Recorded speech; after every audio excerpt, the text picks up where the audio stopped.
Hi there, Ducat is here, and this is another episode of Russian Indie Games Review Weekly. Today I'll show you 5 games for Steam, most of them are awesome. Prepare your favorite snacks and get yourself cozy, let's go! We're starting with the game named VCB Y City, developed by Kishmish team with Unity. It is a small sandbox where you can walk, drive cars and see awful graphics with unbalanced gameplay and disgusting sound design. In other words, it's a shitty Bad Day LA clone. Despite the trash style of the game, some parts of it are made with taste. For example, I like the sounds in-game. The sound design is made of mumbling and fart sounds. There are even 2 radio stations with some shitty rap crap.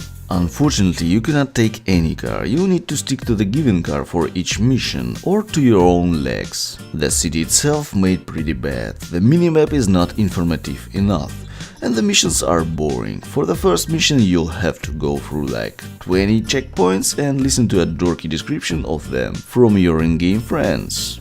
During the second half of the quest, you'll probably start to think there's nothing else to the game, but you'll be wrong. There are even good jokes. Anyway, this game will find an audience. You can learn about it more in the description below.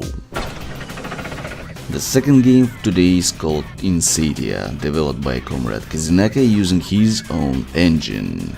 It is a simulator of carnivorous mutant worms set in a secret lab. The game's development started 2 years ago, and since then it has evolved into a pretty interesting thing. The improvements to the graphics are obvious, very neat and stylish. The main feature of this game is that you need to wiggle like a snake to move forward. The more you wiggle, the faster you crawl. You can also slow down time using adrenaline and jump forward, always fighting for your life, eating other members of this flesh fest. The game has local co-op mode, and we all know that the co-op games are 100,000 times more fun. Comrade Kazinaka is a smart guy, presenting his game at every major indie game showcase at Russia to increase its exposure and popularity. And now Insatia needs your support on Steam Greenlight. Please vote up, cause it's not often such an original and catchy games comes out. By the way, you can vote by clicking the links in the description below.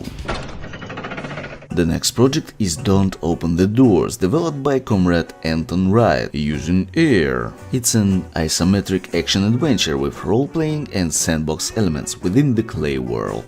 Seriously, all the graphics are made of clay and animated carefully using stop-motion technique. The major problem of this game is that gameplay videos, in-game screenshots do not represent the whole awesomeness of this game.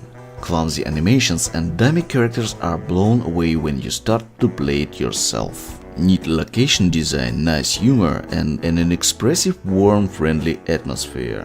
These are the things you want to thank an author for. You'll get some hardcore also, those freaking beasts just freaks me out. There's an open world where you can walk around and open the doors. Overall, we have a tactically balanced action game. You can call it Tunic Clay Dark Souls if you want. By the way, my 4-year-old daughter climbs up to my knees and tells me what to do in-game with great relish. The game will release on November 12th and I can recommend it for purchase. You can learn more about the game by following the links in the description below. The next game called Breathing Fear and developed by Comrade Witcher using HTML5. It's a 2D horror adventure game with horrifying pixel graphics and difficult walkthrough. Our character is a runaway prisoner. During the rainy night, he sneaks into an abandoned, haunted house. By reading the notes in the house, you begin to understand that there are some bad things happening inside, and it is up to you to solve the puzzle of this house. The game's main feature is that you have the stress level. Dark rooms, loud noises and other screamers increase the stress level. Alcohol, dry and warm clothes, pretty paintings and other stuff decreases the stress level. You need to stay in the light to stop yourself from turning crazy too soon, and the flashlight batteries are not everlasting. When a certain level of stress is reached, your character has a heart attack. Shit happens. The game is already available on Steam for $3. I think this interesting adventure is totally worth it. And you can try it out by following the link in the description below. And the last for today is the game The Uncertain, developed by Common Games team with Unity. It's a quest puzzle adventure about a robot who lives in a world where every human has been wiped from the face of the earth.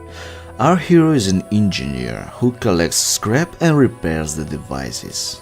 One day, a space shuttle with an unexpected cargo crashes near his house. From that moment, Artie's peaceful life comes to an end.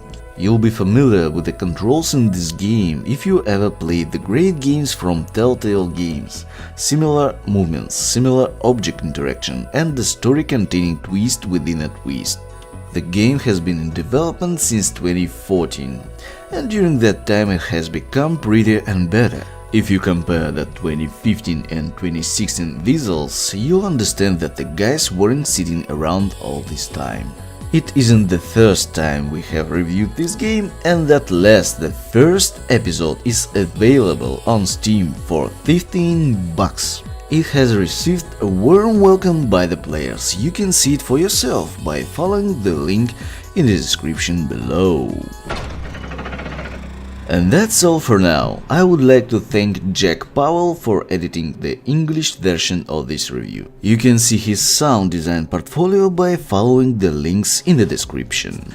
And if you like this video, please leave a comment and subscribe to my channel to not miss any new videos. You can also join our Facebook group and follow me on Twitter. All the links are in the description below. Thank you very much for watching. I hope you enjoyed it. Play and develop only good games. See you in the next episode. До свидания.